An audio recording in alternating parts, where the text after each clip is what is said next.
significant misunderstanding being made about Comet ISON's debris tail. Looking down from the north here, this is how it looks, so the departing trajectory of ISON appears closer to the Earth, right? Well, that's wrong. Let me take this back to where we are now, and then let me tilt from directly above to the north to flat on Earth's orbital plane.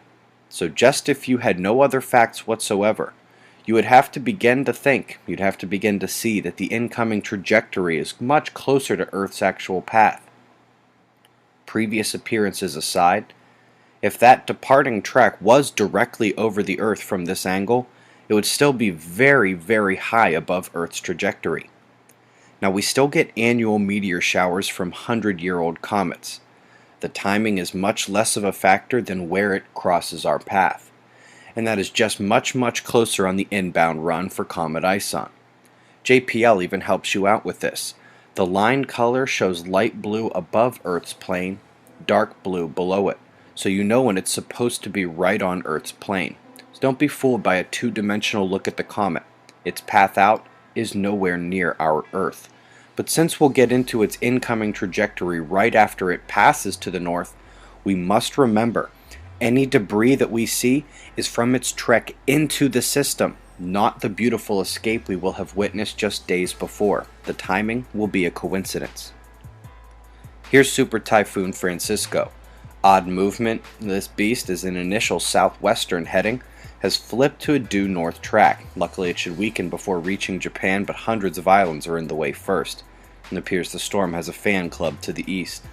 There is no current tropical development in the Indian Ocean or the Atlantic. The East Pacific sees a moderate chance for development off the coast of Mexico, again. Hard to peg daily events in the tropics, but weekly accumulations can forewarn floods and landslides, worse there in northwest Colombia.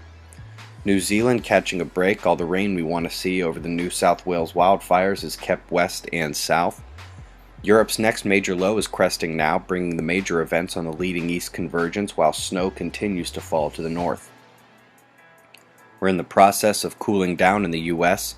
We got triple lows, frigid, back to back to back, keeping the warm tropical air to the Gulf states and to the East Coast. Had a gamma burst last night, first time in 2 weeks, came from Canis Major. Solar wind continues to calm, but remember, we got coronal hole streams on the way. Solar flaring taking a definitive downturn the last 24 hours on the departing sunspots and inactivity of their replacements. We'll start up north. If that developer on the right leads with blue, it's a reverse sunspot, or just the signal that solar max is about to peak. Development is stronger in the south, but with magnetic simplicity only. Northern incomers look like they should be popping hard, even though they're not. Rounding out down here, a terrific example of our sun's fading magnetics. This is an underhand toss and the sun striking out. Southern coronal hole is Earth-facing today. Power has remained only moderate for this group, and the higher level fields of our star continue to block it. We had a full moon, but no space weather and just a moderate watch last night. No big quakes across the globe, Pakistan taking the largest actually, and a general uptick along with the Mediterranean.